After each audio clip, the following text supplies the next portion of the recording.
This episode is brought to you by Backwards Planning Financial. Start planning for your death before you're gone.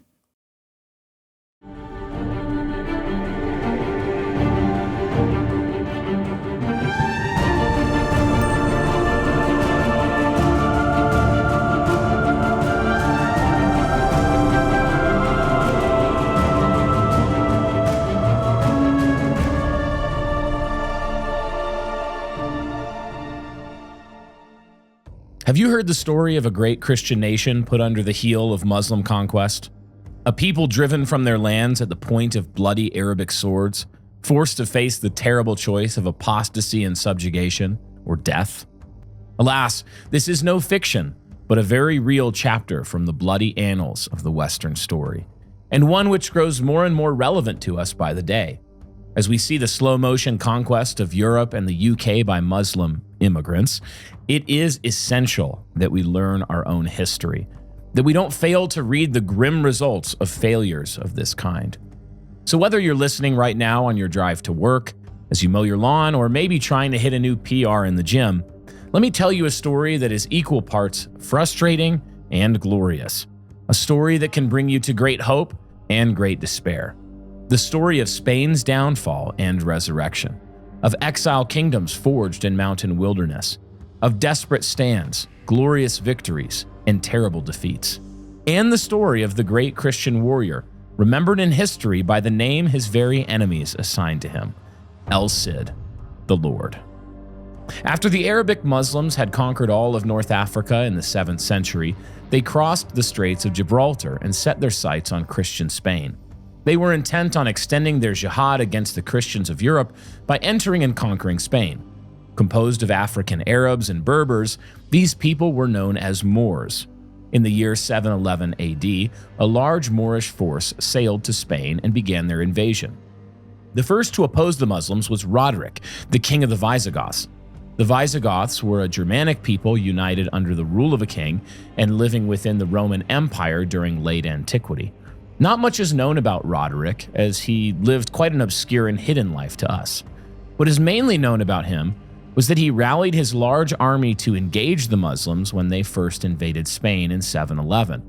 Although Roderick and his men fought valiantly at the Battle of Guadalete, they were soon routed by forces from the Umayyad Caliphate, commanded by Tariq ibn Ziyad. The Muslim chronicler Ibn Abd al-Hakam said, "Never was there a more bloody battle than this, for the Muslims did not withdraw their scimitars from them for 3 days." For 3 days, following the Battle of Guadalete, the Muslims terrorized the Christian infidels. After the Battle of Guadalete, the Muslims cut through Spain like a hot knife through butter. At every opportunity, they razed towns, looted, and committed horrible sexual misdeeds, including the indiscriminate rape of both women and men. Again, Ibn Abd al-Hakam said the Moors went through Spain, not passing a place without reducing it and getting possession of it for wealth, for Allah Almighty had struck with terror the hearts of the infidels.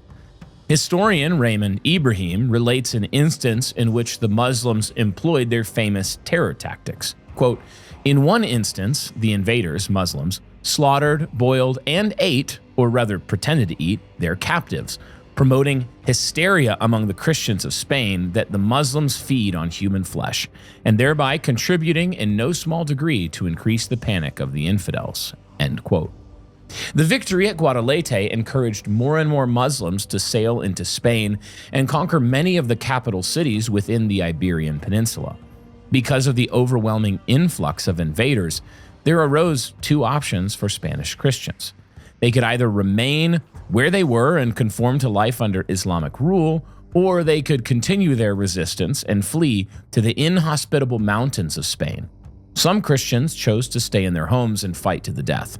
For example, one group of Spaniards in Cordoba fortified a church and resisted Muslim attackers for some time, refusing to surrender. Several times, the Muslims offered them quarter if they would conform to Islam, but the Christians refused. Eventually, the Muslims burned the church, and all the Christians perished in the flames. The Chronicle of 754 sums up the affliction in Spain, saying that the Muslims, quote, "ruined beautiful cities, burning them with fire, condemned lords and powerful men to the cross, and butchered youths and infants with the sword." End quote. One man, Pelagius, was the sword-bearer to Roderick and had survived the Battle of Guadalete. After the battle, Pelagius consented to be the vassal of a Muslim chief. However, when the Muslim chief tried to rape Pelagius' sister, he reached a true breaking point.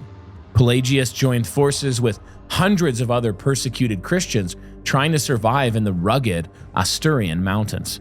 Soon after he arrived, the outcast Christians declared Pelagius their king, and the kingdom of Asturias was born. It was the first Christian kingdom to rise up after the Muslim conquest of Spain.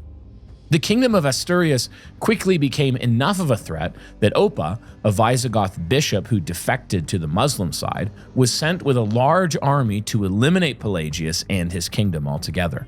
At first, Oppa attempted a parley with Pelagius. Ibrahim records their conversation in his book, Defenders of the West. Oppa told Pelagius, quote, "If when the entire army of the Goths was assembled at Guadalete, it was unable to sustain the attack of the Ishmaelites, meaning Arabs, how much better will you be able to defend yourself on this mountaintop? To me it seems difficult. Rather, heed my warning and recall your soul from this decision, so that you may take advantage of many good things and enjoy partnership of the Arabs." End quote. Pelagius cried out angrily in return, quote, "I will not associate with Arabs in friendship, nor will I submit to their authority. Christ is our hope, that through this little mountain, which he likened to the mustard seed," referenced in Mark, "the well-being of Spain and the army of the Gothic people will be restored." End quote. Instead of submitting to the Arabs, Pelagius chose to make what many sane men would have considered a brave but futile last stand. That said, the rocky terrain favored Pelagius' guerrilla tactics. Though it was reported that Pelagius had as few as 30 men and 10 women at certain points during the conflict, and against all odds, the Christians eventually prevailed over the Muslim attackers. Oppa and his men, though a much larger force, retreated and eventually dragged themselves to their homes in defeat. Unfortunately for him, Pelagius' victory only brought about more conflict from the surrounding Muslims. In 793, Cordoban Emir Hisham I sent an army of 100,000 soldiers to attack the Asturian kingdom. These Muslims plundered and brutalized all the country on the way to Asturia, raping women and seizing hordes of glittering treasure. But when the Muslims reached Asturia, they were again turned away. This was the first of several victories for the Christians that many have since described as miraculous. In 844, for example, the Christians defeated the Muslims at a place called Clavijo. At this battle, Raymond Ibrahim writes, the Apostle James the Greater is said to have appeared on a snow-white charger, slaughtering thousands of Muslims. It may sound like a fanciful story to moderns, but historians have not been able to find a more suitable natural explanation as to how a far inferior Christian force should have been victorious in the battle. It is because of this that James became known in Spain as Santiago Matamoros, or Saint James the Moor Slayer. As Ibrahim notes, Saint James would play a symbolic and inspirational role in the remainder of Spain's wars against Islam. By the 11th century, Pelagius' tiny Asturian kingdom had evolved into the kingdoms of Navarre, Leon, Castile, Aragon, and Catalonia.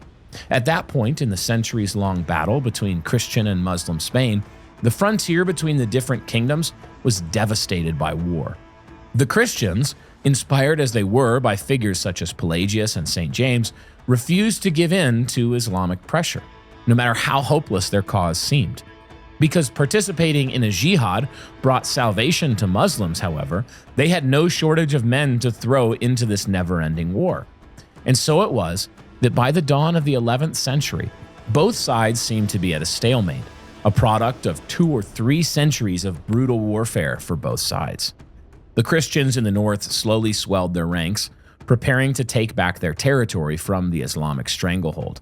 But unforeseen circumstances arose that prevented the Christians from acting on their plan. A Muslim man named Muhammad bin Abi Amr arose to lead the Muslim peoples of Spain. According to Ibrahim, he was extremely pious and meditated on the Quran before every battle. Unmotivated by wealth or women, as many of his contemporaries were, Amir set his mind to the singular goal of exterminating Christianity in Spain. By contrast, the Muslims who had lived in Spain for a lengthy period had intermarried and often conducted business and political affairs with the Christian population. As a result, where Christian lords ruled, there was often a great deal of leniency towards Islam, a reality that would cause Amir to loathe his co-religionists and label them as half-bred heretics. The native Muslim population had also grown worldly by the standards of zealots, and their primary motivation was centered around satiating sexual desires and enjoying their baser appetites. Today, we would probably identify Amir with radical Islam. He was so devoted to jihad that he became known as the victorious one by his fellow Muslims. He joined in a stunning 57 jihads, every single one of which was successful. But unfortunately for Islam, he could not live forever. He eventually died, and the Cordoban Caliphate splintered in 1031. Spain was then ruled by a collection of around 30 kings, most of whom had small visions and petty quarrels with their peers. And so around this time, the Christians saw their chance. They moved as quickly as they could under the leadership of Ferdinand the Great. Known as a God-fearing man, he began the Reconquista and subdued several of the minor Muslim kingdoms. In God's providence, things began to turn back in favor of the Christians. These were the state of affairs leading up to the birth of the man who would be called El Cid, which means the Lord in Arabic. Providing this backdrop is crucial to understanding the geographical, political, and religious context into which El Cid was born. The legendary figure of El Cid was born Rodrigo Diaz de Vivar in 1043. He was the son of a minor noble in the town of Vivar, which was near the city of Burgos, the capital city of Leon Castile, a Christian kingdom in Spain. Rodrigo was raised in the arts of war by his father. Once of age, he was knighted and enlisted in the service of Ferdinand the Great before being assigned to serve Ferdinand's eldest son, Sancho. A capable leader adept in the military arts, he had risen to become the standard bearer for Sancho at just 23 years of age, the second in command in terms of rank and position. He was apparently quite a force to be reckoned with. According to Raymond Ibrahim, he received the nickname of El Campeador, Old Spanish for the master of the battlefield, from his own people. All of his notoriety among friend and foe would cause a jealous hatred of Rodrigo in Ferdinand. The chronicler, Juan de Mariana, said this about him, quote, Rodrigo adventured with his own forces to make excursions into the territories of the infidels, and in battle overthrew 5 Moorish kings, but released them upon condition that they should pay him a yearly tribute. At this time, King Ferdinand was busy in rebuilding the city Zamora, which had not been repaired since the Moors destroyed it. It happened whilst the king was there. The Moors came to pay the tribute they had agreed upon to Rodrigo Diaz and called him Cid, which in Arabic signifies Lord. All this was done in the presence of the king and his courtiers, whence many took an occasion to envy and hate him, end quote. Rodrigo had taken the army given him by the king and used it to subdue their Muslim opponents, but he had done so largely on his own terms. Instead of paying his superiors their tithe of submission, the Moors paid Rodrigo, on top of this referring to him as the Lord. Also not helping his cause was his controlled but admittedly fiery temperament. A historian named Louis Bertrand said the following about Rodrigo, quote, he was also a strong-willed and obstinate man who followed his path without deviating from it. Fundamentally tempestuous and violent by nature, he learned how to hold himself in check. He got the better of his enemies by a perfect mastery over himself, even though he was sometimes subject to terrible gusts of passion. He restrained them almost immediately. This violent man was able to pass himself off as a man temperately moderate, end quote. Raymond Ibrahim describes El Cid as being able to pass himself off in polite society, yet also passionate for war, with no patience for the intricate social mannerisms of court life. In fact, his ecstatic rage on the battlefield can be compared to the berserker Vikings that King Alfred the Great faced. Those who knew him best said that his heart leapt with joy whenever he entered battle. In stature a very tall and sturdy man, his most distinguishable feature was his long and flowing beard. So magnificent was his facial hair that enemies could not keep their eyes off the beard. In fact, it struck terror into the hearts of the Muslims. And so for the better part of a decade, El Cid terrorized Muslims on the battlefield without ceasing. In the year 1065, the Christian fight against the Moorish presence in Spain took a detour. That year, Ferdinand the Great died. A civil war erupted between his three sons, including Sancho, whom El Cid served, and another of the sons, Alfonso. In 1072, Sancho was assassinated and El Cid fell into the service of Alfonso. As Ibrahim points out, theirs was an awkward relationship, mainly because El Cid fought against Alfonso in the civil war and won most of their engagements.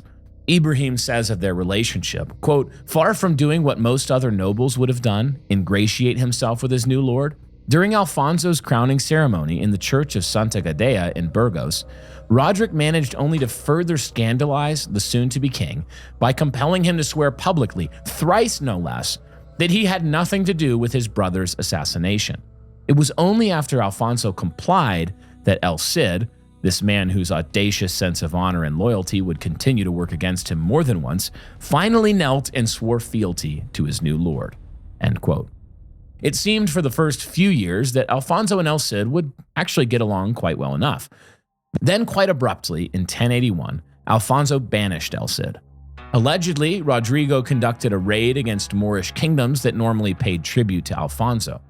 An alternate theory is that Alfonso was still upset about how El Cid treated him on his coronation day and just waited for his chance at revenge. This, coupled with the fact that all of Alfonso's court advisors hated El Cid, contributed to his sudden banishment. The great warrior was forced to leave his family behind and wander alone. However, 300 of his soldiers chose to go with him in his exile. El Cid tried to enlist himself and his men into the services of Ramon Berenguer II, the Count of Barcelona, hoping to fight his Muslim enemies. But Ramon spurned him as a petty cast-off.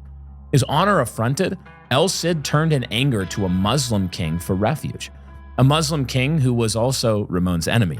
The king, Yusuf al-Mutaman ibn Hud, ruler of Zaragoza, gladly accepted El Cid's services.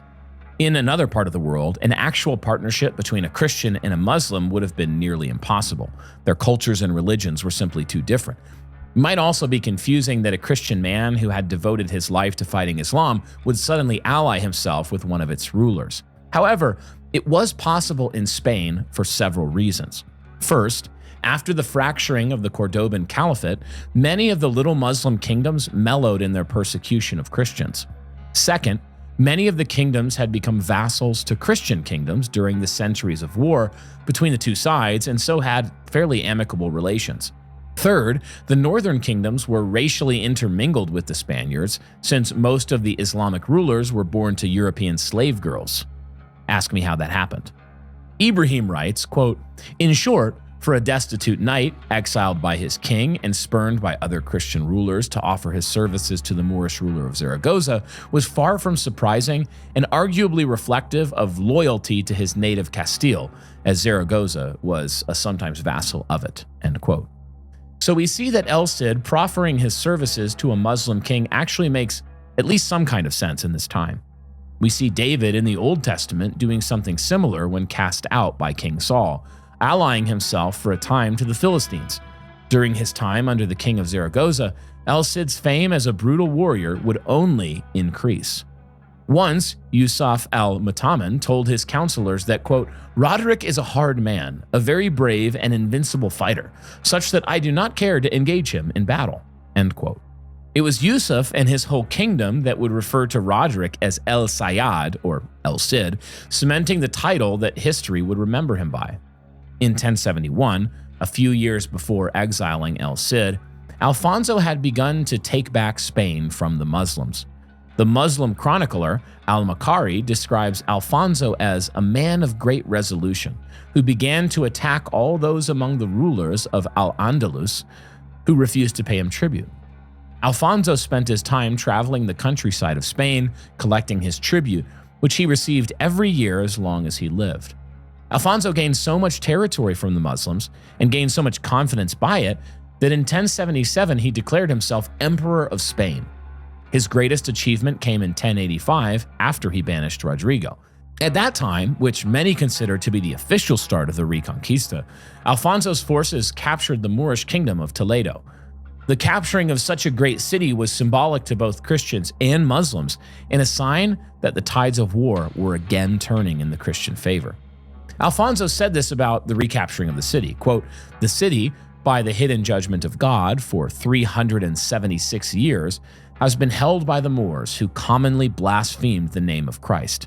So I directed my army against this city, thinking that it would be pleasing in the sight of the Lord if I, Alfonso the Emperor, under the leadership of Christ, were able to restore the devotees of his faith, the city which wicked people, under the evil guidance of their leader Muhammad, had taken from Christians." End quote.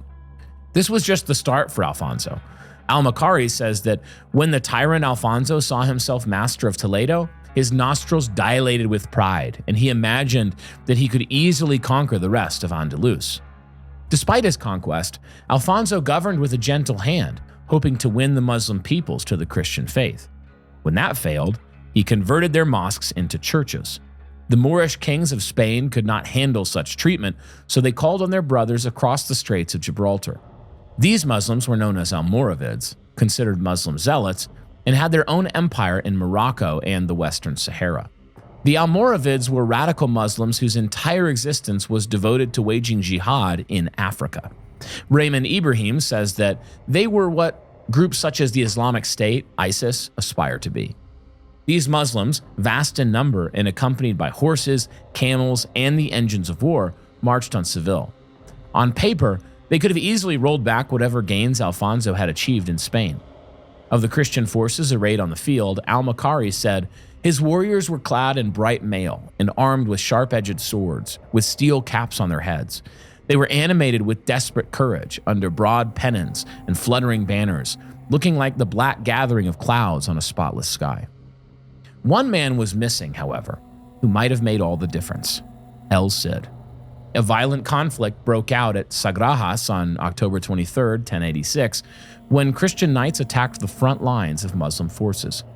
Encouraged by early success and the crumbling Muslim front lines, the Christians mounted an even more furious forward assault. Yet Alfonso had made a serious military miscalculation. Despite penetrating deep into enemy lines, Yusuf had divided his forces into three groups. Now the other two groups attacked the Christian rear, setting fire to their camp and putting them to the sword. Ordering a retreat, Alfonso's men blundered into each other, and in the chaos, the Muslims began to thrust their swords into their backs and their spears into their flanks. Yusuf released his elite African guard at just the right moment, 4,000 naked black slaves armed with light blades, spears, and shields covered with hippo hides, who recklessly charged Alfonso's location. They slashed horses' hamstrings and threw the Christian forces into a panic. Severely injured, exhausted, and bloodied, Alfonso ordered the remaining 500 of his men to retreat. It was a grisly, crushing defeat for Alfonso. Yusuf cut off the heads of the slain and had them sent around Spain as a portent of what his reign would entail for all who defied him. And so, a decade before his call for the Crusades in the East, Pope Urban II called on the whole of Christendom to come to Spain's aid. Yusuf, meanwhile, had lost many of his best fighters. His son, then in Morocco, had died, resulting in a rebellion that would demand his return to Africa. However, the Moors in Spain were emboldened and largely stopped paying tribute to their Christian lords. After the disastrous battle, Alfonso actually recalled El Cid from exile. It was a widespread belief that if he had been at the battle, the result would have been far different.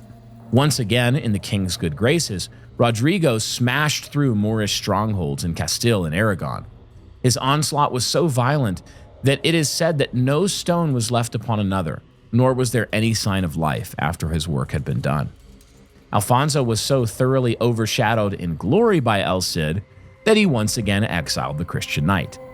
This time, not only did he strip Rodrigo of all lands and titles, but also threw his noble wife and children in a dungeon for a time. Not long after, Yusuf returned to Spain and began reconquering kingdoms. With his return, more radical Islamic leaders were put in place. In 1090, the Almoravids finally took the stronghold of Aledo, near where El Cid was then active in military efforts. Then, by 1093, virtually all the kingdoms were overrun by Islamic forces. Only two kingdoms remained outside Yusuf's fold, Valencia and Zaragoza, both of which were under the protection of El Cid. Thus began the most dramatic period in Rodrigo's life. Driven by a sense of divine purpose, he told his comrades, "A Roderick," referring to the Visigoth king, "lost this peninsula, but another Roderick shall save it." El Cid's premier modern biographer, Ramon Mendez Pidal, said that, quote, "It was upon the Cid that the task devolved of resisting, unaided, the whole might of Islam." After learning that his vassal at Valencia was assassinated, El Cid's anger was kindled and his soul inflamed. Ibrahim writes, "Like a fierce storm, he came and with extreme violence thrashed the Valencian countryside, taking all the castles and suburbs up to the city's very walls. He fought so fiercely that the Moors were terrified of the havoc he played among them." Determined to succeed, Rodrigo had a small town of fortifications built outside the city walls. He made it clear to the Muslims that no mercy would be shown to them. Those in the city sought his clemency, but he promptly and violently refused. Yusuf, now back in Africa, sent letters to Rodrigo charging him not to enter the city. Upon reading the dispatches, El Cid became even more furious. He wrote scathing letters of his own back to Yusuf. Meanwhile, the Moors in Valencia expected Yusuf to march with a large army, which did finally come. The approaching army created a tremendous dust cloud, which compelled Rodrigo to destroy all bridges leading to the city. He also flooded the countryside with water from the canals so that only the strip of land upon which he stood was dry. The next morning, the Muslims in the city saw that the army had abandoned Valencia. Rodrigo thus surrounded the city with his great army and closed the vice around it. A great darkness spread about Valencia, as no hope would come for those within its walls. The famine had reached such devastating proportions that the poor were driven to eating the flesh of human corpses. The city had no choice but to capitulate to the campeador, or master of the battlefield. Having stopped the Muslim invasion, Rodrigo Diaz de Vivar would be afterward known as Prince Roderick Campeador. El Cid would fight in many more battles that left his body scarred and battered, valiantly defending Christendom on its westernmost borders. He died on Sunday, July 10th, 1099, aged just 56.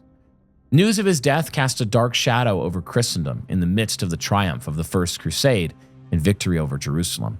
In fact, upon learning of his death, the Saracens mounted an attack on Valencia, which was eventually reconquered by Yusuf's forces in 1102. Yusuf would die, aged 96, in 1106, and Alfonso would die in 1109 at the age of 79. Nonetheless, El Cid would forever remain a national hero. He was never defeated, not even once, no matter the odds or situation. His capture of Valencia was truly unmatched in the history of war. He did what no living king could have done by ousting the Islamic forces. Perhaps most importantly of all, El Cid showed following generations that the African armies were not invincible. Ibn Bassam, a contemporary, said that El Cid was an insufferable tyrant that filled all Muslims with fear. He wrote, quote, "His intense ambition, his lust for power, caused all to tremble. Yet this man, who was the scourge of his age, was by his clear-sighted energy, his virile character, and his heroism, a miracle among the great miracles of the Almighty." End quote. What might we learn from the story of this great Christian warrior and the people he fought for? What warnings? What inspiration? Does the Reconquista teach us anything about our own day and time? In this episode of The King's Hall, we'll talk about all this and more. The King's Hall podcast exists to make self-ruled men who rule well and win the world.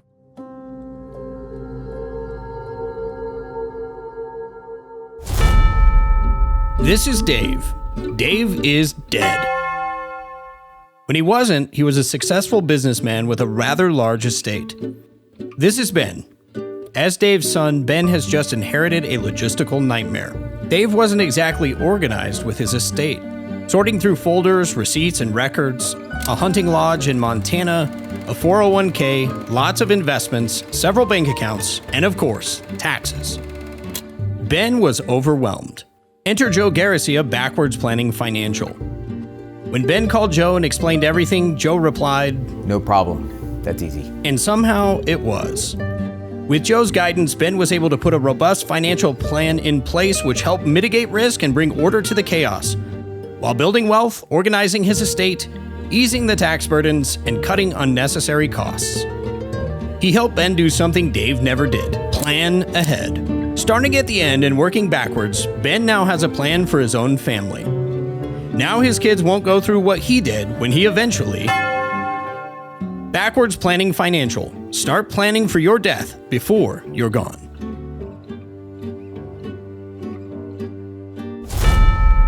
Well, welcome to this episode of the King's Hall Podcast. I'm one of your hosts, El Cid, Eric Kahn. Did you like that? You can't name yourself El Cid. Oh, dang Other it. people I didn't said realize that. that was the rule.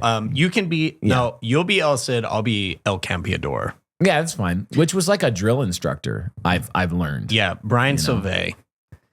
El Campeador. This is super related, but recently we were discovering that your people are featured in a Gordon Lightfoot song. Oh, yeah, of course. The legend lives on from the Chippewa down, the big lake they called Gitchagumi. Yeah, so really you're famous because of Gordon Lightfoot. That's Canadian the takeaway folk singer. Yeah, Canadian folk singer Gordon Lightfoot, talking about my people and the Ojibwe language, which I have an extensive knowledge of. I can say such phrases as gitchy gitchy makade kwe, which means big, big black woman. Wow. So that's very impressive. Pretty useful. I can get around the res. I can get around the res. The res. People have no idea, but the genius contained in one basement in Ogden is...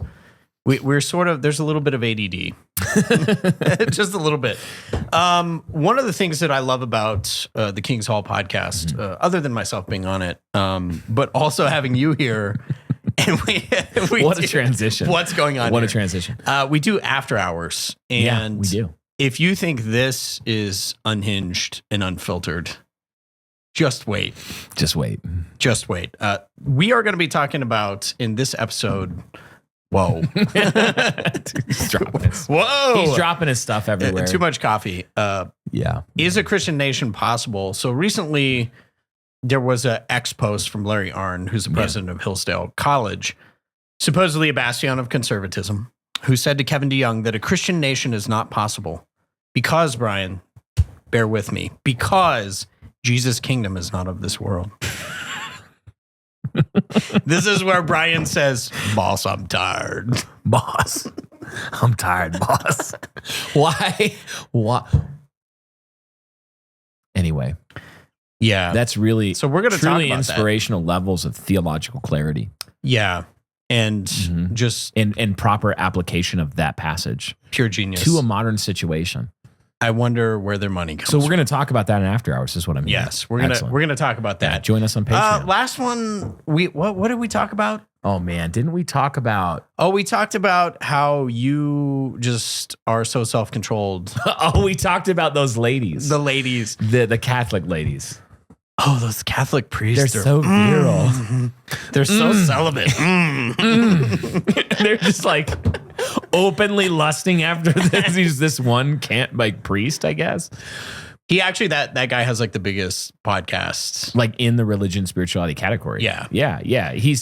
We've gotten I think his name's Friar Tuck. We've gotten within 6 of them. It's not Friar Tuck. I think it's something like Mike, Priest Mike. Priest Mike. Yeah. There's Prison another Mike. one I actually followed on Instagram. He was like a steroid juicing bodybuilder. Isn't that the same guy? No. Oh, different. Well, I think they're both. There's 2 different guys. Yeah. The one is like European, maybe Spanish, maybe Italian. Who's to say? Who's to say? He's got a funny accent. Yeah. But like all his posts on Instagram were like him in skin tight shirts, like posing. And you're like, right, my guy. You're supposed to be a celibate. Can you imagine what El Cid could have accomplished with some trim? Oh, dude. I mean, there was one chronicle where actually, he cut a guy in half. I don't know if you know this. This is actually factual. When they went to develop Tren, they actually used DNA found in mosquitoes that had bitten El Cid. El Cid.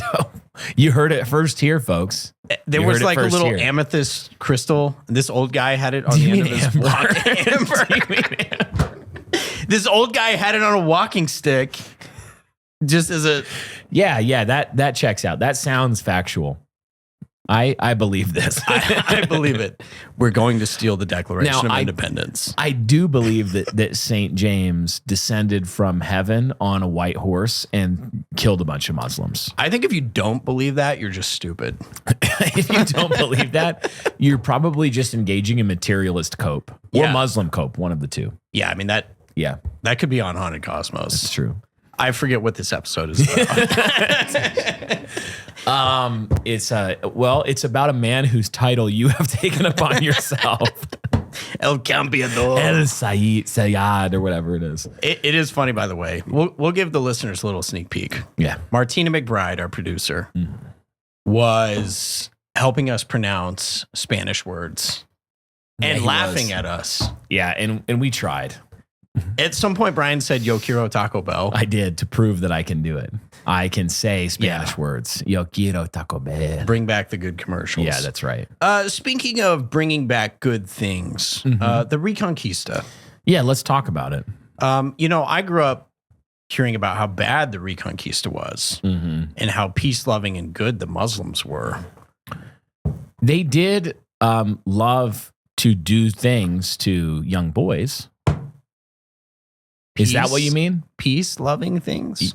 Well, at one point in the outline, it probably won't make it, but in the cold open, I had inserted that the Muslim homosexuals, because they're like going on and on about his beard, about El Cid's beard. And they're like, oh, his beard. And I'm like, I know what they get up to. They're probably lusting after El Cid.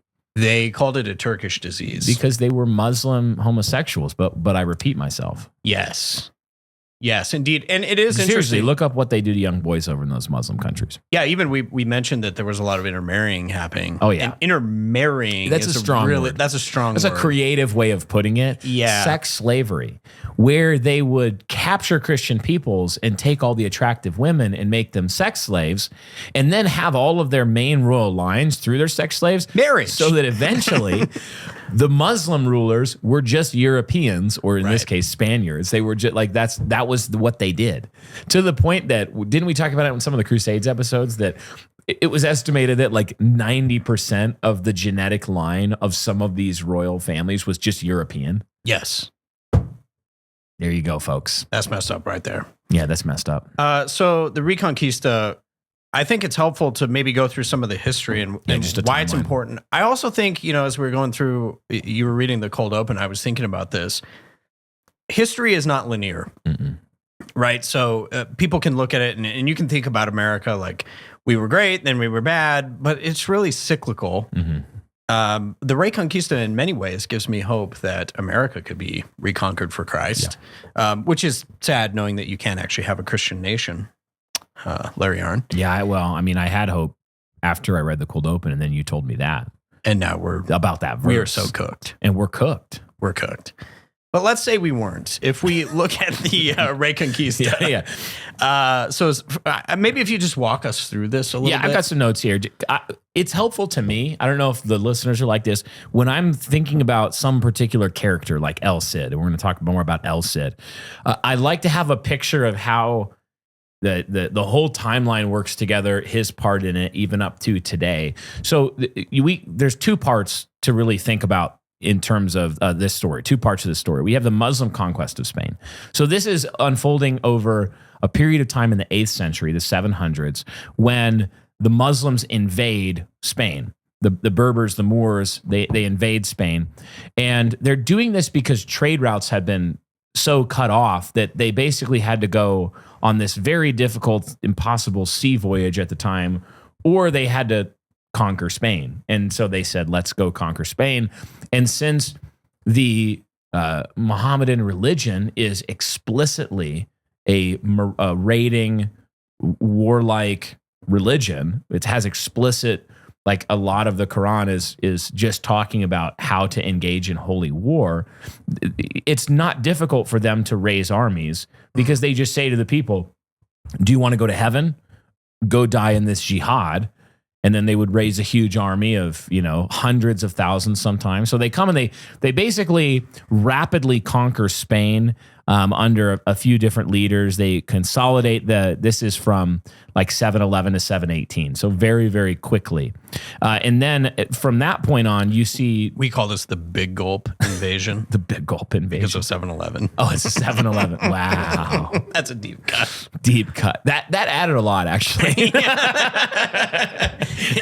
I'm here for that really did add a lot.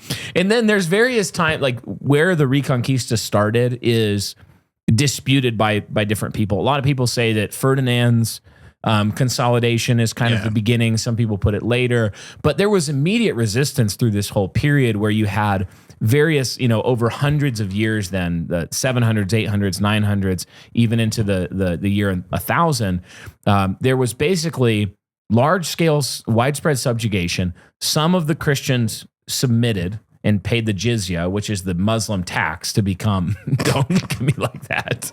Don't look at me like that. Don't give me that. It's their word that they said. I'm just being historically factual here. And so they would basically become vassals, and they had to do all sorts of stuff like basically...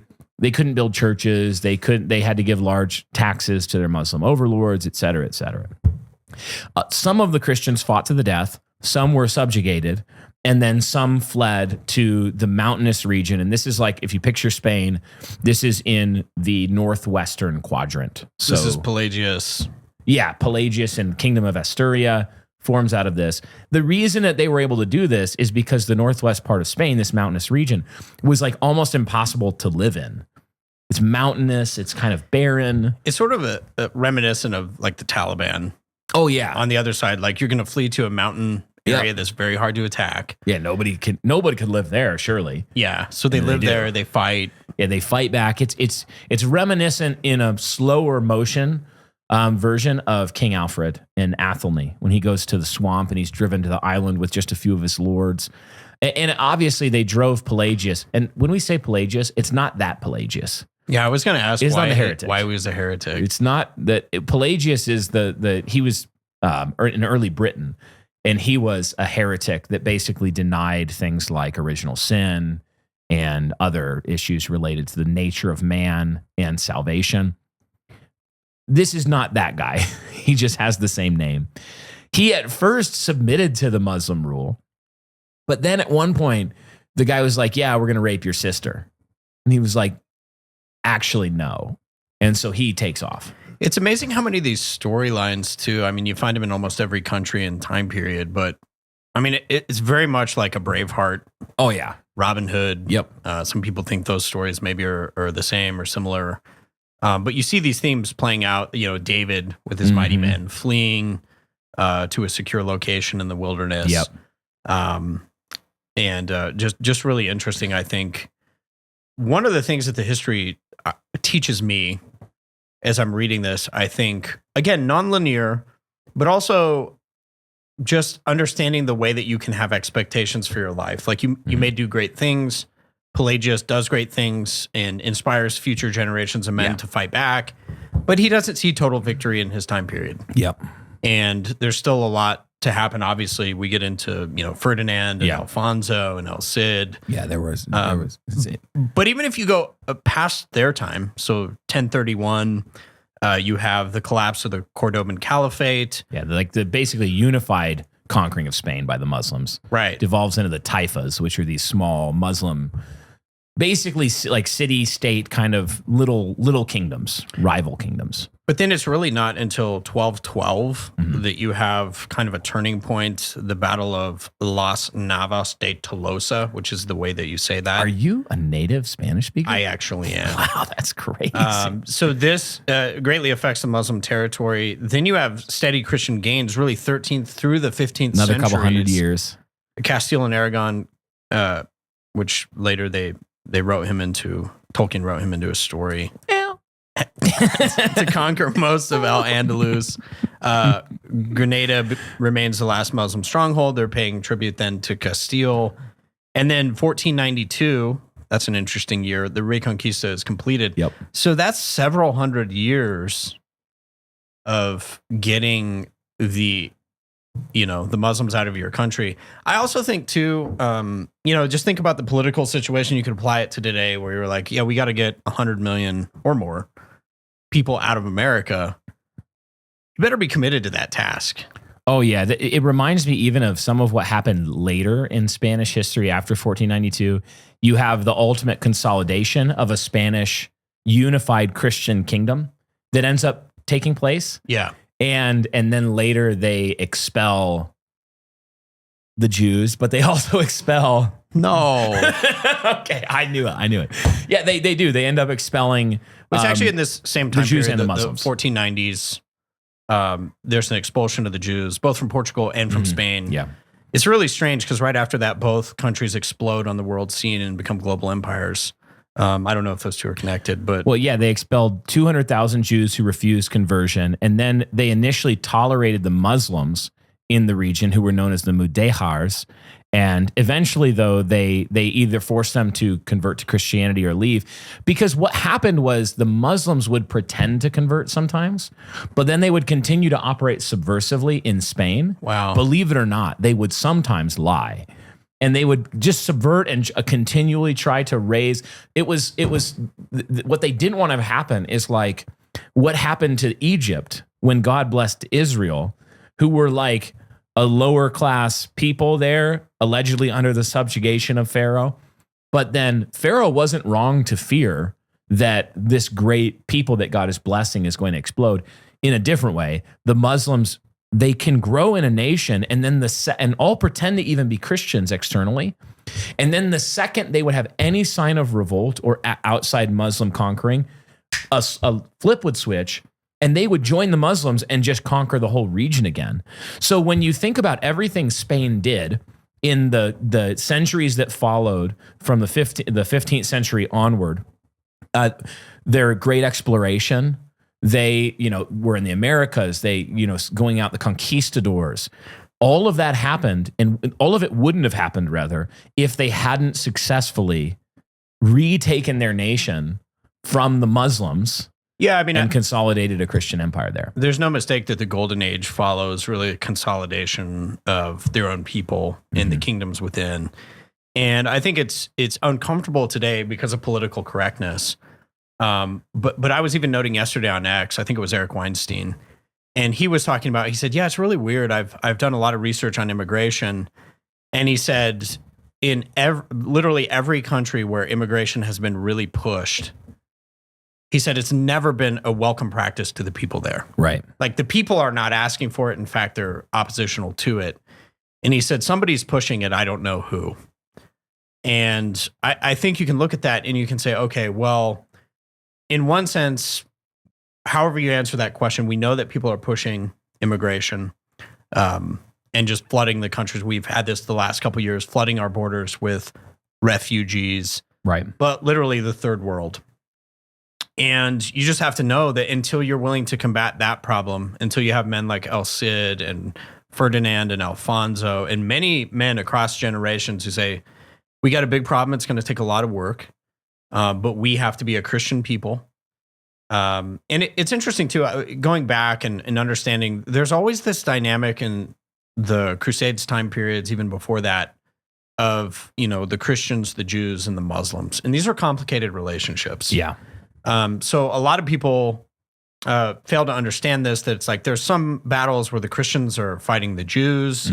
And there was a belief in Portugal and Spain that, if you can believe it, that the Jews through money lending practices were subverting the people. That oftentimes they were selling out the Christians to the Muslims. And then you have the Muslims playing both parties against each other. Yeah. So it is very complicated. It's not a simple wooden thing. But I think you do have to realize that the Christians did realize in the Reconquista, like, we got to put an end to that. And what they're finding related to this immigration and conquest, like diversity versus uniformity in terms of even a people's ethnic makeup in a nation, is that often the interest in allowing or permitting or working with outside nations to bring in a large non-native population oftentimes the goal there is to ultimately conquer the native population, because a native population that is religiously and ethnically and culturally and racially coherent, they're a people, and they're like the story of that nation is we're these people who come from this people, these are our fathers, this is our God, these are our customs, this is our culture. They bring in often a poor, much poorer non-native population, and they slowly work this poorer non-native population through the population. Why? Because it's much easier to manipulate and use that poorer non-native population to ultimately undermine the unity, cohesiveness. Like a cohesive people like that is very difficult to conquer. Yeah. But once you slowly erode the unity of that nation with highly manipulable poor non-native people groups, that you ultimately end up with this huge growing club to hit the native population over the head with. It's what we're seeing in the United States. It's what we've been seeing since, not just the Hart-Celler Act, but certainly since the Hart-Celler Act. I think massive immigration of this kind. I've seen the numbers in Europe on even the last 10 to 15 years on, over 10x increase in rape of the native white population. And I think one of the big questions in America is, well, we know that a Reconquista can happen. The question is, would the people have the will to do it? And would we have the right leaders to affect that? Because you have to understand, the will is everything. El Cid and others had the will to do it. And this guy who was undeterred. And if it meant going through the Muslim towns and, just squashing rebellion by killing everyone, he was willing to do that. I don't see a leadership right now that's willing to do that. No, even, what was that? Was it that Lutheran pastor who said, this is almost a quote. He said something like, no, I wouldn't want to limit immigration in order to protect my children from violent crime or my congregation. Yeah. And this was allegedly a Christian position. Yeah. I hear that quote. I'm just like, these kinds of leaders don't understand, political leaders and religious leaders, they don't understand how insane that sentiment sounds to just about everybody under 35, like males under the age of 35, particularly white males under the age of 35 in America today. They don't understand how obviously sinful and not just wrong, but obviously wicked that sentiment sounds. Yeah, I think there's a mix. I think you have a lot of NPCs who don't understand how badly they're being played. But then I think there's a lot of nefarious actors who very much understand what unfettered immigration is doing to a country. Yeah. It kind of brings me to another point, which is that the first stage of the resistance was really Pelagius. Mm-hmm. And it was kind of more of the we're going to batten down the hatches and find a place to retreat to and just protect our heritage so it can survive. Yeah. So I think will be stages to the resistance at first and then Reconquista later. Yeah. And I think many in our time, I'm not sure, I don't really actually see that we're poised to do a Reconquista. No, I don't think so. So what I envision is that places like Ogden will sort of serve as, the mountains of Asturias did, where we're saying, look, we do want to fight. We do eventually want to go on the offensive, but first we just have to protect what we have. Yeah, that's a great point. Build resources. And I don't know if you agree with that. Oh, yeah. And understanding that period was hundreds of years. Yeah. In the Reconquista. Before the real Reconquista could happen, the Spanish Christians simply had to survive. And in that period, I think it's important to note that there were several distinct types of Christian groups. And all of them, at least many of them, were attempting to do their best and what was possible for them. And then some of them were actively subversive. You have the people that fled. And at first, again, Pelagius tried to just serve under the Muslim overlords. He was like, well, what choice do I have? I guess I'm just going to join the court and do my best here. Ends up coming to a breaking point and saying, I won't do that. Flees. So you have many Christians who go there.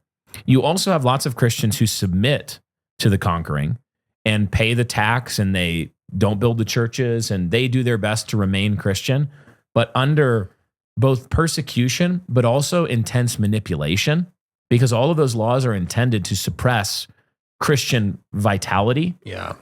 So you have, in a regime like this, where a people are being conquered by nefarious evil forces, antichrist forces, you will see many Christians submit not all the time willingly and often not even knowingly, to the regime and just do their best, but their vitality is sapped away. And then you see this third category. Well, there's a category that fights to death and dies. And then there's this other category of people like Opa, the bishop, who just joins the Muslims altogether and leads armies against his own people. He's the one who led the army initially against the kingdom of Asturia and Pelagius and tried to get Pelagius to surrender. And Pelagius said, LOL, no. And then one sends Opa back. But you have to kind of name which types of people you're dealing with in order to know how to deal with them when you're in a tactical environment like this. I think this maps onto our day in some important ways. Yeah. Yeah, I think that's really, really a good insight. And I think that as we think about our roles, one of the things that's been helpful to me, we'll talk about El Cid. I think he sort of typifies the great man theory of history, that great men are the ones who are doing a lot of the work, the heavy lifting. God seems to love to raise them up. We think of this quote that even his enemy would call him a miracle among the great miracles of the Almighty. Yeah. Wild. What a great thing for your enemies to fear you in this way. One question we might ask is, could a man like this arise today? And I think could is yes. I don't see it presently. No. But it did remind me, this discussion reminds me of a quote from Heraclitus. And he said, out of every 100 men, talking about a battle, 10 shouldn't even be there. 80 are just targets. 9 are the real fighters, and we are lucky to have them, for they make the battle. But the one is a warrior, and he will bring the others back. Mm-hmm. So just this idea that you have everybody in the fight isn't there are really NPCs. Yeah. And you should expect that when you go out and you do the fight. When you're culture warring, when we're building churches, a lot of the people out there that you face in the culture, they're not leaders. We were even talking about this with the Myers-Briggs. Mm-hmm. When you find ENTJs, which are life's natural leaders, stuff like this, it's less than 1% of the population. Mm-hmm. So just understanding what you're dealing with and what you're working with, those people can be inspired and they can follow. And maybe this is kind of an interesting example. I saw Tim Pool say this, but he was like, if Taylor Swift and Travis Kelce get married and have a kid, because the majority of Americans are NPCs, there will be a birth boom. That's crazy. And so we'll see if that happens. But it's kind of that same theory, understanding who the great men are, who to follow, and social dynamics. Yeah, understanding. And it's important to be able to know where your nation and people are at in a point in time, to be able to understand the cast of characters and how they generally break down in terms of percentages. Yeah. Because these things tend to map onto similarly to many across cultures and times, where you will have some cultures that produce a higher percentage or concentration of certain types of people. That's certainly true. Or that values a certain type of leader over another, managerial leader, say, versus a great man type of lead. You have different cultures, but generally these things map across times and places.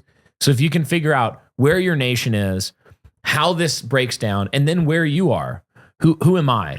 How did the Lord gift me? Am I supposed to lead? Am I someone who ought to be one of the 9 who is a warrior and I follow the one? And a lot of the time, if you don't have that figured out about yourself, it's really hard to know what to do in a time period. Yeah. You see this all that, this was something that came out of, this might be a little bit of a departure, but one of the failures of the young, restless, reformed Acts 29 type of culture was that it unduly convinced all men that they ought to aspire to be what was the alpha in that world, which was the church planter. And especially the Mark Driscoll type. Mark Driscoll type church planter, the entrepreneurial CEO type church planter. And so most men, aspired to that. And what it did, though, is it ended up installing quite a few people who had no business in that role at all, going out and attempting it. Instead of, many of those men ought to have been great supporting figures, great assistants, great, second or third in command, all the way down to just great normal churchmen living, Christian lives in their businesses and their work, raising children. And fundamentally, one of the problems with that was a misdiagnosis of both how the Lord lays out the landscape, how the percentages break down, and where you fall in it. And if you get that wrong, you'll be like the guy who reads Romans 12:8, which says that, those who lead with zeal, and you will mistake that, well, I'm supposed to be one who leads. But a lot of people are wrong about that. They're actually not supposed to be the one who leads. And so they go and zealously try to do something that they're not supposed to do. And it actually just causes problems.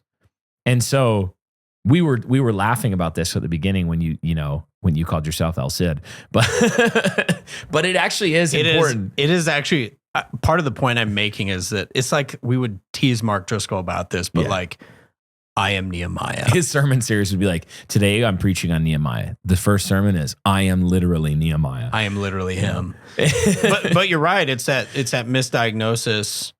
And look, I think this can happen like as we go through Raymond Ibrahim and you read about great men, everyone can be inspired by them. Mm-hmm.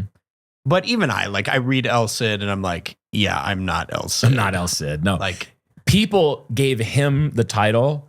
People elevated him to the position because he zealously pursued the gifts that he had been given. Yes. And excelled in them because he was one of those guys that the Lord smiled on him when he was being a knight and when he was being the leader of a warlike people. That was what he was made to do. Tactically, militarily, physically. Those were the gifts that God gave him, and he zealously pursued them. And others elevated and recognized it. Like to become the second in command of Sancho II's army at 23, that tells you a lot about El Cid. There's something actually in that whole civil war that I think is worth talking about a little bit, maybe at some point in this episode. Some of the dynamics and failures of Ferdinand the Great and the brothers and what might have been. Just with inheritance. Yeah. Well, I think you and I were talking about this offline, but this is a very real thing, like where the same thing happened with Charlemagne, where his father doesn't really appoint a king among the brothers. Yeah. So the brothers fight with each other. There's a divided kingdom. And then providentially, Charlemagne's brother dies. And really what comes out of that is the formation of the Holy Roman Empire, something much more potent and powerful. But this reminds me too of we've had this in like our personal family experience where great grandparents had a business and land, and what they did is they said, well, rather than appointing one man to be in charge of it, we are going to equally divide the land and the company among 12 cousins, and they're all going to have equal say. And it became a living, walking nightmare. Yeah, it's a morass. The company finally fizzled. And actually, like, as the only thing that I think has saved it was finally all the cousins got together and they said, hey, listen, we have this nephew who really cares about the business. Let's appoint him to run it and let's give him all the power. And it's done much better. Yeah. So, but this is kind of like the wisdom of passing on an inheritance so that it's not a nightmare for your people to have to sort out, because people are like, well, I don't want to offend. I don't want to. Yeah. I mean, Ferdinand, he did this great work and united a bunch of these, because the dynamic in medieval Europe and Spain at this period had basically adopted the culture, the chivalric culture of medieval Europe. Yeah. So they were modeled very similar in their monarchy, their knights. Knights, like the reason El Cid constantly went and sought a lord is because there wasn't really a category for a good knight to just be a lone ranger. I mean, you have like chivalric feudal system. And he needed a lord. So Ferdinand does this great work of uniting Spain and bringing together like a lot of Spain under one banner. But when he dies, instead of saying Sancho II, who was the eldest son, he probably should have put Sancho in charge of the whole kingdom and said we're keeping the kingdom united, because a lot of potency comes from that united front. Even later, the Cordoban Muslim empire, like we talked about, when it devolved in these taifas and just into small little kingdoms, that's when the Christians were able to reconquer it. The same thing happened in reverse. you have all of a sudden Sancho II warring against Alfonso VI, the second born, and then Garcia the something. I can't remember. He's kind of the lamest of the three. Ultimately, Sancho kind of reconquers his brothers. He refuses to submit to the arrangement and says, no, we need to be united. And the other brothers don't agree. To be fair, he did say we need to be united and I'm in charge.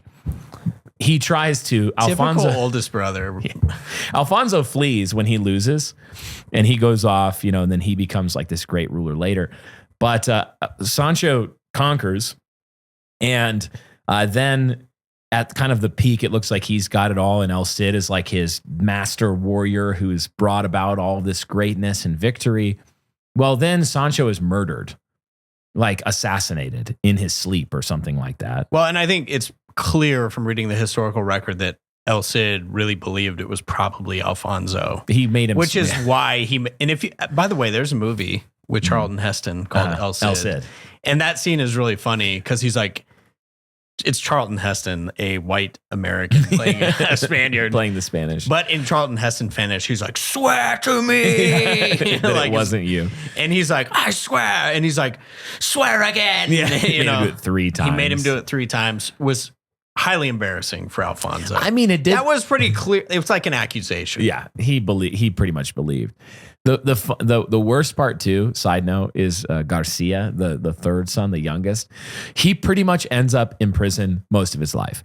Like Ferdinand, hands off the kingdom, and he's like, yeah, Garcia, you get this kingdom up here. I think it was like the most northwestern part of the kingdom. And then you get North Dakota. He ends up, which is actually where the kingdom of Styria ends up being. He ends up in you go right to jail when the first Civil War takes place. And then later, Alfonso comes back after Sancho is assassinated, and he just puts him in prison again. And so this poor youngest brother, as a youngest brother, can I just say solidarity with Garcia? Poor guy ended up in jail most of his life by his own brothers. Kind of sucked. I know. I'm kind of with the oldest brother here. Actually, it is funny. Dan told me one time, he was like, working with you and Brian, he's like 2 younger brothers. And I was like, I'm not the younger brother. I'm the older brother. And then it took me a moment. And then I realized I am the younger brother. Like, actually, you were convinced. But not in my mind. No, I do the same thing. That's what youngest brothers do. I'm the oldest, right? They're like, Brian, you're literally the youngest. You're literally the There are youngest no brother. siblings younger than you. But are they really older than me? But are they? I don't know. Yeah, and we've run into this kind of storyline all the time throughout our talk with the Crusades and Christendom, is the amount of destructive infighting that happens. Yeah, absolutely. It is such a sad tale. It's like, what if all those energies had been directed toward just getting rid of the Muslims? Getting rid of the Muslims. Like, hey, let's work together. Hey, El Cid is a great warrior. Let's make him fight for us. We could have won. The Reconquista. The amount of pride and hubris. Yeah, by 1100, it would have been done. Like, the Muslims would have been gone and they would have completely won. Yeah, the pride, like El Cid they keep exile, snip, snap, snip, snap. Do you have any idea what 5 exiles does to a man? Like, he comes back, he kills it. Literally, El Cid never lost. He leads to greatness. All of the other people are like, El Cid, El Cid, El Cid. Saul has slain his thousands, but David is 10,000s. This actually, it's kind of funny and petty, but you'll appreciate the story because I know you're super into sports. But Michael Jordan, the GM at the time, great MLB player. I'm blanking on his name. Little short, fat guy, Jerry Krause. This was one of the reasons over time, like, he had such a beef with Phil Jackson and Michael Jordan because he picked them, he built the team, and then he was like mad because Michael Jordan was getting all the love and nobody was saying like what a great GM Jerry Krause was. What a loser. Yeah, you're like, man, what a loser. Know your role. Just enjoy it.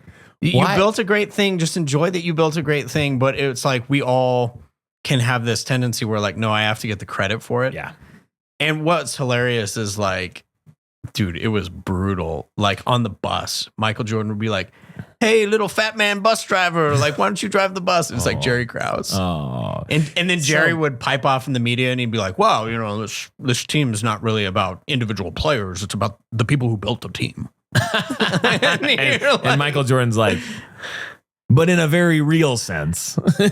Yeah. What happens without Michael Jordan? Even Oh, Bradley, the golfer. He's the captain for the Ryder Cup team this year. I'm, again, blanking on his first name. But he said to Michael Jordan, because they were golfing together, he said, Michael, does it hurt that every time we go out to golf, I just destroy you? And Michael said, no, because you're wearing my shoes. Oh, brutal. The Air Jordans. The Air Jordans. But anyway, I think just as Christians, this is one of the things we have to kill, right? Is that you can have great movements and great works, but if there's fundamentally pride and ego that will cause you to destroy each other, how much time can be wasted on infighting over rank? And look, it's hard. I mean, but a lot of us do have to recognize our place. You know, Jesus talks about this with your seat at the table. Don't go take the highest seat and assume like, oh, I'm El Cid. You might actually be like a foot soldier. Mount Athos Performance is a family-owned fitness brand that gives you the tools you need to cultivate a lifestyle of health and fitness. Bro, you know I'm doing an ad right now, right? Oh, yeah. No, you're doing great, man. Keep it up. Keep it up. But can you stop shaking the bottle just for a minute? Oh, wait. You want me to stop shaking my Mount Athos Performance shaker bottle filled with Mount Athos Performance protein? Yes, that would be great. Oh, okay. Yeah, sure. Well, as I was saying, Mount Athos sources their goat whey from their family-owned farm so they can create a product that's not full of crazy chemicals or additives. Oh, yeah, dude. You can tell this is the good stuff. I'm drinking this goat so that I can get goated. Oh, yeah. Well, they have products like protein powder, creatine, supplements for your mind. There should be one for sleep somewhere. Head to athosperform.com and use code NCP20 for 20% off your order today.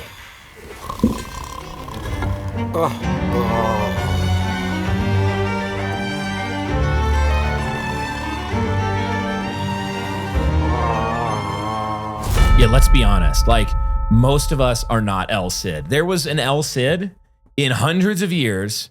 You got like 10 to 20 characters who really rise in this period, and you're like, that was a really noteworthy guy out of millions and millions of people in this time period. And so often, like what our pride wants to do is say, unless I get all the glory and I'm in charge of everything and everyone recognize me as a great man. And really, when Eric and I talk about great man theory, we're just talking about ourselves. No, we're under no illusions that you know, if there's going to be a great man who rises up in America today and does some kind of great work of retaking the nation and conquering all these losses we've made to the gay race communists and all this stuff, it's not going to be Eric Kahn or Brian Sauvé. We're out here we're trying to do our part and leave it all in the field in our corner, you know, here in Ogden, and do our thing. But what we can do is, all of us, like you said, look to these great men and say, in my little corner or medium-sized corner, or whatever size your corner is, it has your name on it. Go and do great things in your corner for the glory of God, the good of his people. Yeah, I think that's wonderful. And I think part of it, the application is what I would give to kind of the Reformed community. We've given this application before. A million times, yeah. But the crab barrel mentality, I'm watching it go online right now with guys who are like, this guy's ascendant and this guy had a platform, and so we're going to publicly attack him every day of our lives, and we should be brothers. We should actually be excited for each other. Yeah. And I just an encouragement continually. I think if I've mostly just said to myself, like, we need to stay out of these fights as best we can. We need to genuinely be glad when other people succeed. Yes. We even have had beef with some of these camps, and then you'll see some of these camps succeed at something. And I just, a check in my spirit is like, praise God. Yeah. Praise I am God. actually glad they've done good work. I'm glad that they're getting this moment in the culture. We should give thanks to God for that. Even though I was personally hurt or offended or whatever it was, let's not be petty.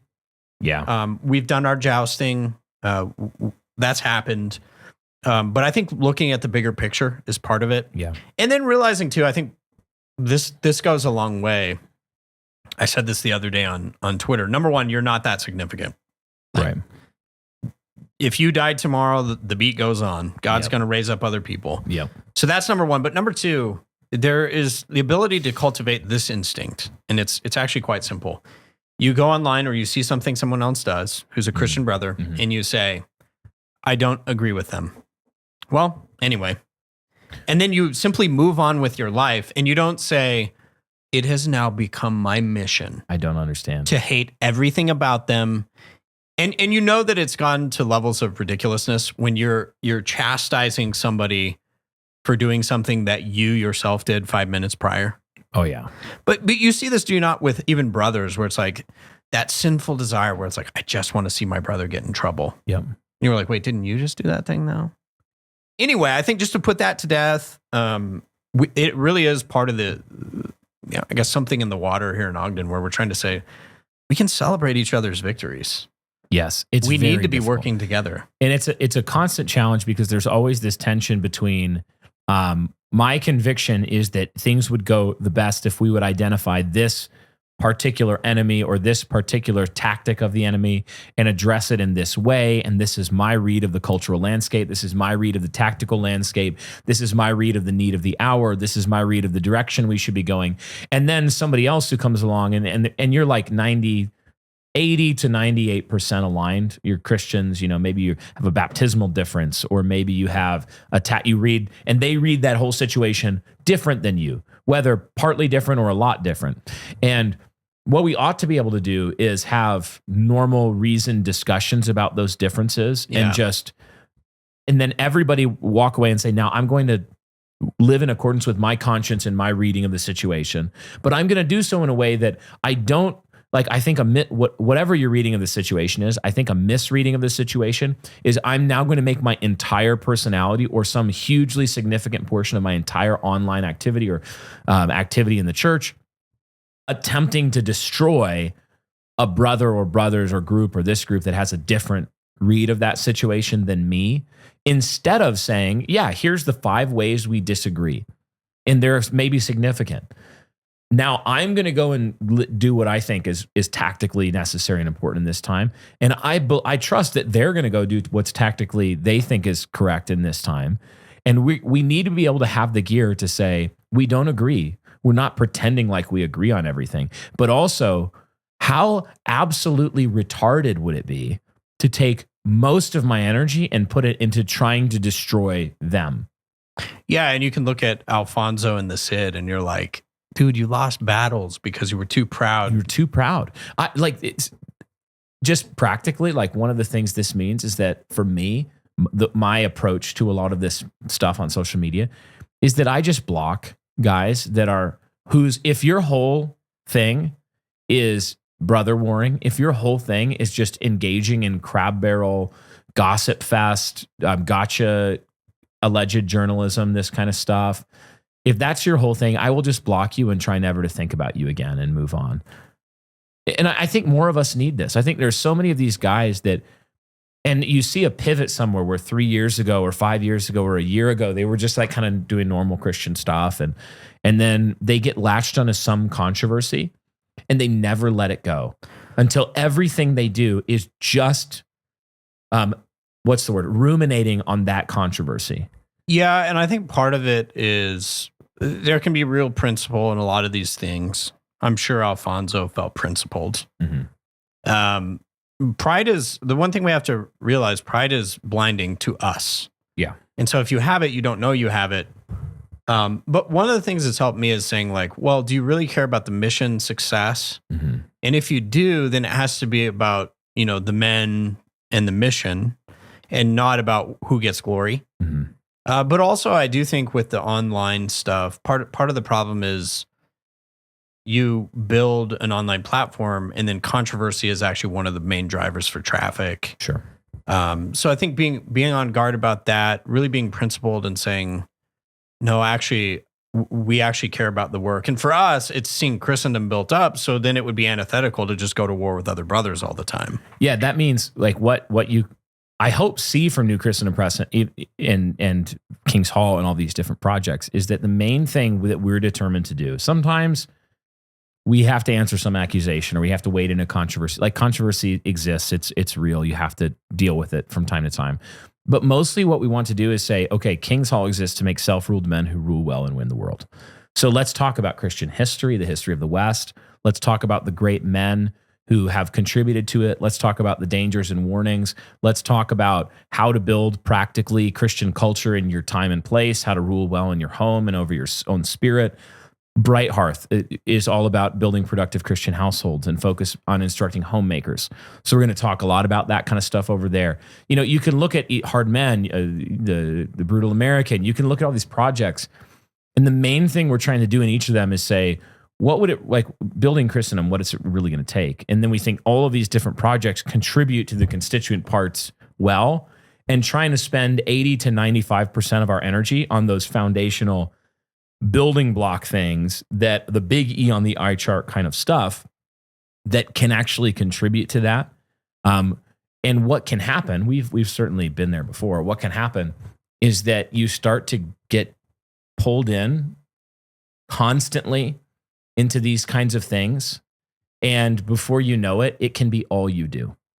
Yeah. Before you know it, you can completely forget about the Muslims in the south of Spain. And you're just like, how can I beat Alfonso? How can I beat Sancho? How can I beat this guy over here? And you know who wins?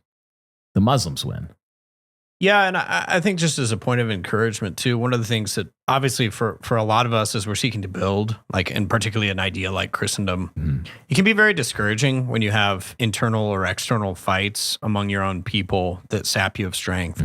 One of the stories that has really encouraged me is Joseph and his brothers and David and Saul, and just saying, you know, by God's appointment, all things stand this day, Psalm 119, in faithfulness you have afflicted me.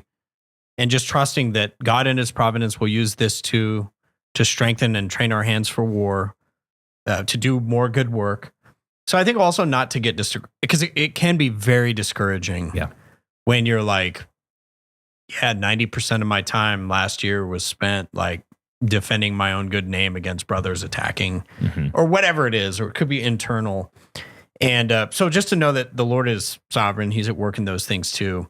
But then to your point, I think as people move forward, I would just encourage them to think on that. Is my main goal myself, self-aggrandizement, and tearing down other brothers? Like if the bulk of what you do is tearing down other Christian men, you might want to think about that. Yeah, even Christian men with whom you disagree about significant things. Again, looking at that landscape, you had the kingdom of Asturia, you had Christians that remained even under subjugation, you had people with different roles, and there you can make judgment calls about who was right and who was wrong in different times. That's certainly true.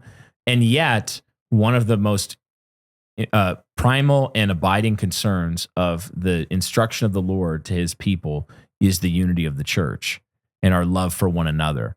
So, and it's the kind of love that is able to say, I disagree with my brother over there. I think he's wrong. I think he sinned. I think he's wrong, somewhere on that spectrum, and yet still say, but he's my brother and I'm going to seek unity and I'm going to seek humility.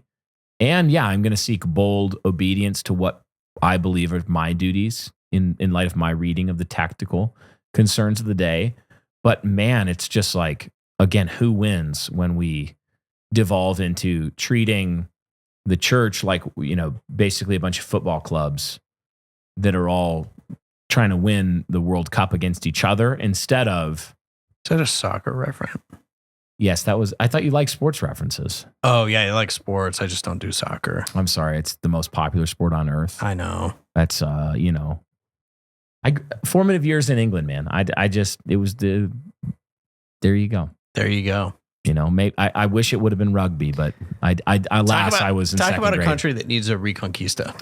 The UK, man. Just start expelling people. Oh my goodness, like they're in trouble. One of the questions I did want to ask you, this is kind of the sad. There's a lot of the stories, by the way, where El Cid. There's a good section in Defenders of the West, Raymond Ibrahim. But it is sad too. He dies, and the Muslims are like, "Yay, he's dead! Finally, we're gonna go retake Valencia." And they do. His wife actually leads the charge for a while to protect Valencia, but it is retaken. And yeah, that could be like a massive black pill. That this guy did all this stuff. He protected Spain. But the other thing is like maybe why you need a long range reading of history. It is retaken, but in the long haul, El Cid becomes like a hero of Spain. Yes. By the way, I had posted a little bit about El Cid, just saying to people that we would be covering this on King's Hall. And one gentleman who's like a Spanish historian, like from Spain, he responded and he was like, you don't understand. Like El Cid to this day in Spain is like, he's like our John Wayne or George Washington, you know, like he's one of those figures. And I had quoted the one quote talking about how he was a gift from the Almighty. And the guy immediately, he's like, oh, that's a quote from this guy. Mm-hmm. And so it's just really interesting that this is pertinent to the people of Europe today. Yeah. One thing I would encourage people, by the way, I want to ask you about that, but I want to encourage people. I've seen that there's a reprinting of Camp of the Saints that is coming out. And I've covered it on Hard Men Podcast with Charles Haywood.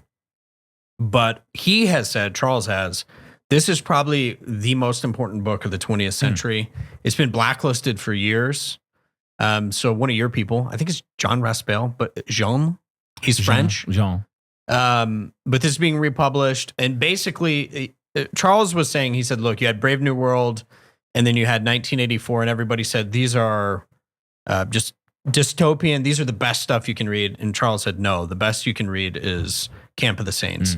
It's fundamentally about how the church in Europe, and particularly in France, like it's fiction, but they lead a invasion from India and celebrate an invasion from India into their country.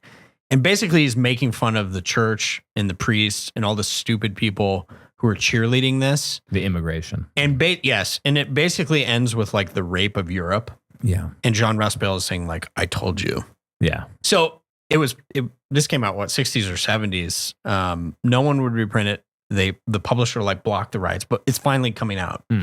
So I'd encourage people to read that and kind of understand like people were prophesying what's happened to the West back in the 60s and 70s. Oh yeah. You had people prophesying in the 60s and 70s all the way through, you know, Pat Buchanan. Yep. In the 90s saying, guys, this is what's going to happen. This is what the H-1Bs are going to do. This is what unfettered immigration is going to do. And it's just now, and this is where I do see a glimmer of hope, is that it's just now becoming normative in the mainstream for normal conservatives to start to say things like, we need a halt to all immigration, not just illegal immigration.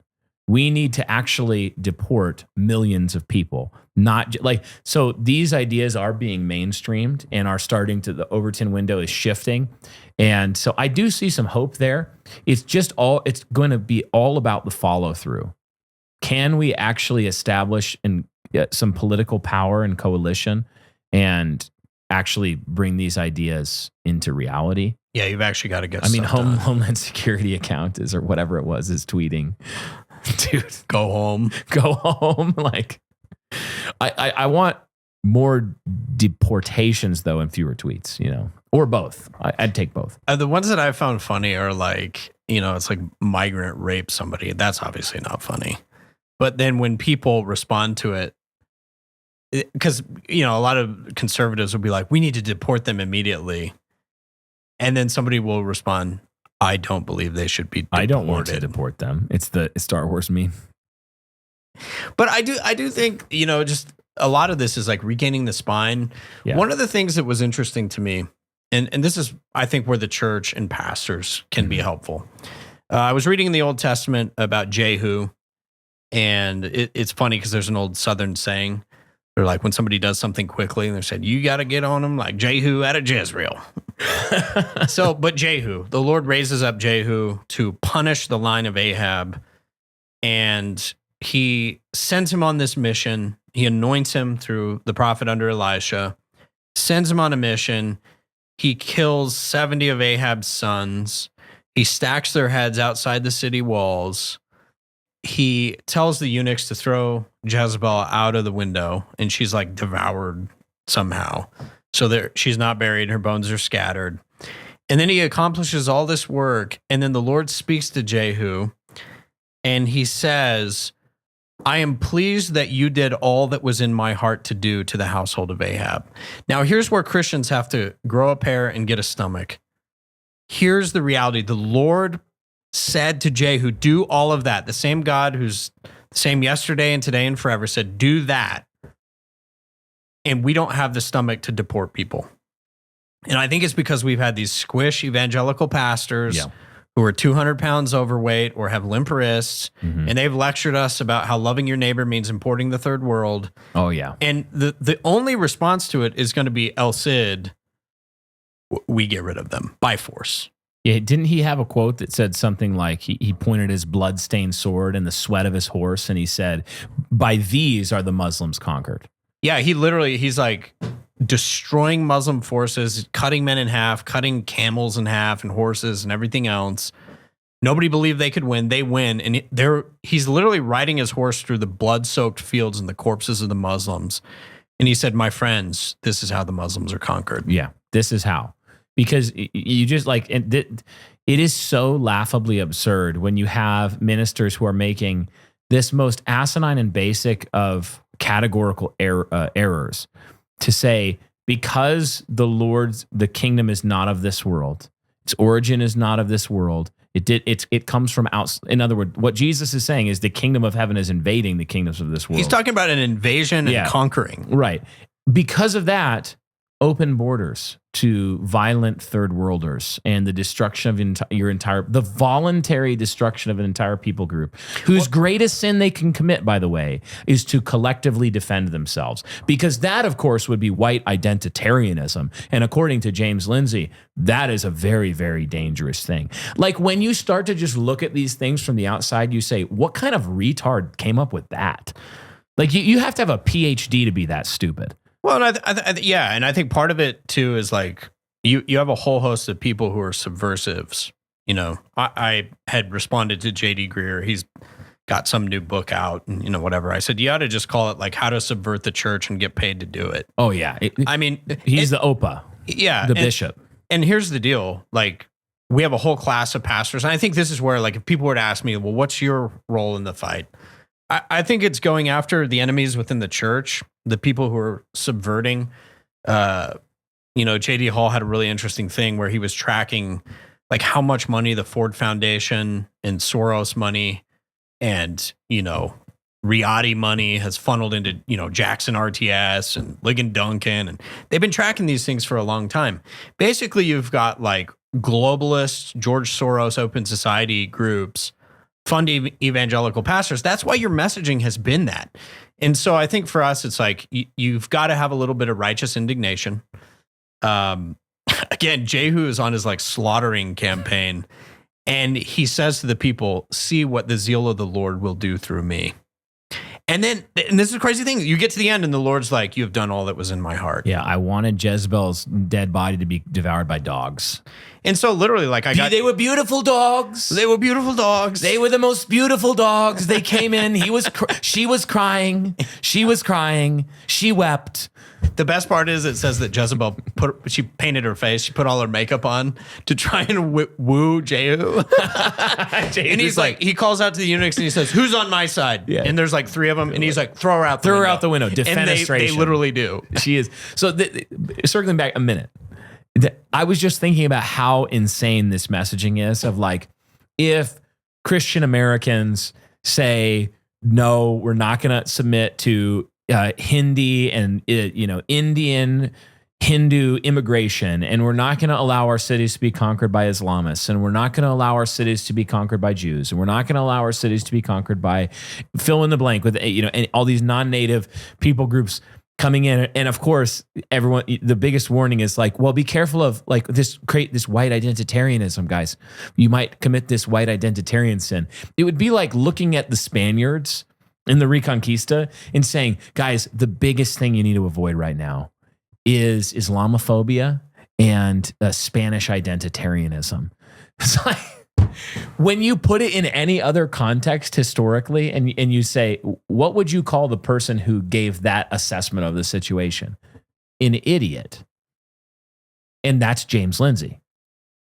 And all of his ilk, like all of the same. Yes, types and of the people. other thing you have to ask is where's the money coming from? Like when you see a guy continually at public speaking events, and you see him somehow financially supported, but there's like no obvious reason. It's How not are a you professor getting to all anywhere. these things? It's not a professor anywhere. Just connected to other shady money people who are connected to the deep state. And they're going around, like the left always projects. So they're always going around like accusing people of being like bought and sold. paid opposition. Like, man, you have paid opposition on your mind a lot. Yeah, you sure do have a lot of like. You seem to think everybody's taking secret money from others in order to accomplish their subversive goals. Right. Where'd you get that idea? Yeah, I mean, it's crazy. And wonder. I think too, I think being wise to the play, there's been a lot of like on the right victories in the last year, but I'm kind of leery about the number of people who have been pushed forward who are, especially the Indian thing. Oh yeah. So even somebody like Tulsi Gabbard, if you look in her past, like she was married to a guy, they had like the red dot on the forehead ceremony, and you've got JD Vance and that's going on. You've got Kash Patel, you've got Vivek Ramaswamy Ding Dong trying to be like an American from Ohio. Like I'm a real American. So I think part of it too is like, we don't have to be hateful or rude. But we do have to kind of be savvy and cunning and be weary of the plays that are being run against us. And then I think just very frankly, like pastorally, we have to be willing to speak to the hard issues. Like we'll talk about in the after hours with Larry Arnn. I don't like personally dislike Larry. I don't even know who he is. But I think he's dead wrong, and that's a destructive message for the church. I would say to somebody, like Kevin DeYoung, who's doing that show with him, like these guys who posture as I'm the conservative, respectable voice in Reformed Presbyterianism. No, you're not. No, you're not. And we just have to be bold about that. There's people who want to see the country subverted. So I think being, growing our spine back, I think is really important. The long-term history, we talk about this a lot with post-mill, and then we'll close with this. The long-term post-mill history, why is it so important not to just look at a loss today and think we're cooked? We have to look at the long-term. The Lord seems to love to disguise victory as defeat. Yep. He does this all the time. Oh yeah. Where the very thing that was the stone that got the avalanche, the rock slide of victory started, is often it just looks pitiful. It looks like a defeat. It looks like you're absolutely cooked. It's all over. You're King Alfred in the swamp. You're the kingdom of Asturia out in the barrens of northwest Spain. And then God just slowly chips away. And he turns that ultimately into the very thing that steals the people for victory and prepares them for it. That's why I don't think we're there yet, because the people haven't suffered enough. And I hate that. I don't want that to be the case. I want us to be able to look with clear sight and be like men of Issachar who know the times and just turn the will to the victory and to justice and to glory. But so often it takes where your back's against the wall. There's no other option. There's no other option but victory or total defeat, and you descend into, you're deleted from history, right? So God loves to do that. But the other thing I think about this, to the long haul aspect of what you just said, we tend to fast forward historical events in our minds when we're retelling them. It's difficult to not do this kind of time dilation, where we read of the Reconquista and we fail to recognize that we just talked about 700 years of history. Yeah. 700 years of history. When El Cid died, he probably wasn't that confident of everything going on in Spain.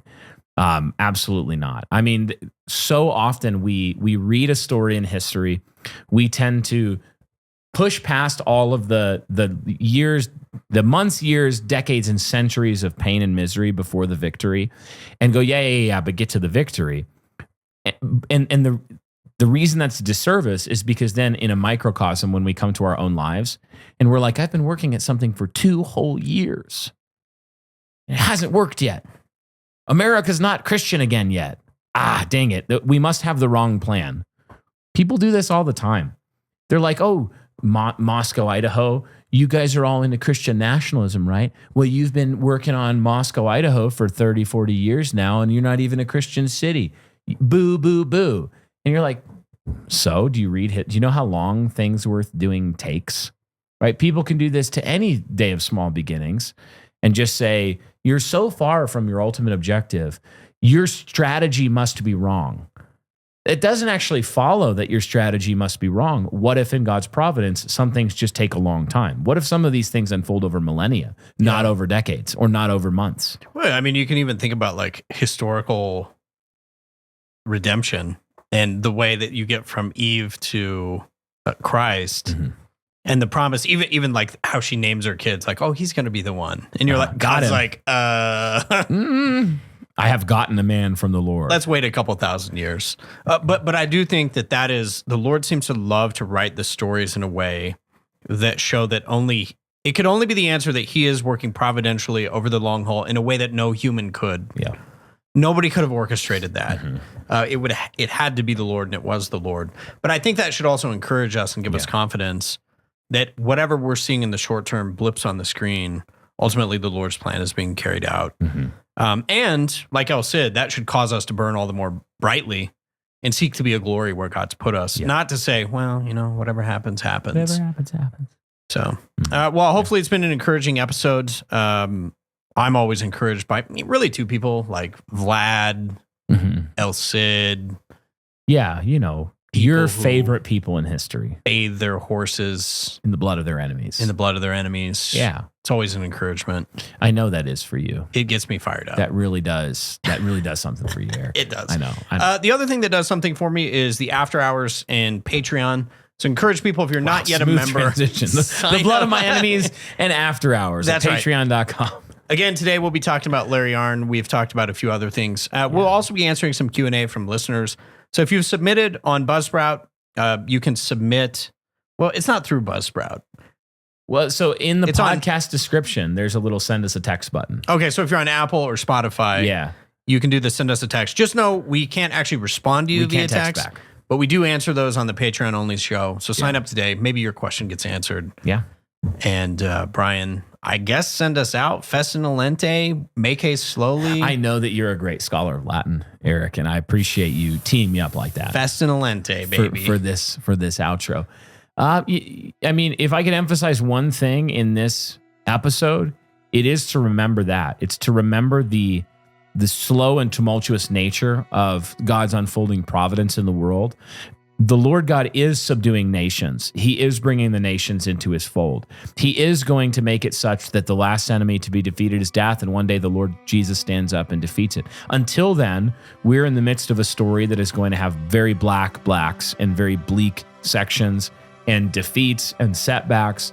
But even in those, whether that's your personal life or in even something like the life of our nation, take heart and be faithful in the time that the Lord gave you. Your job isn't to force the ultimate outcome to happen. The Lord Jesus Christ is in charge of that. Your job is to be faithful and discharge the duties of the offices that he's given you, not looking higher than you ought, nor looking lower, but with zeal, discharging the duties that God has given you. And remember in all of this, Winkit Quisa Winkit.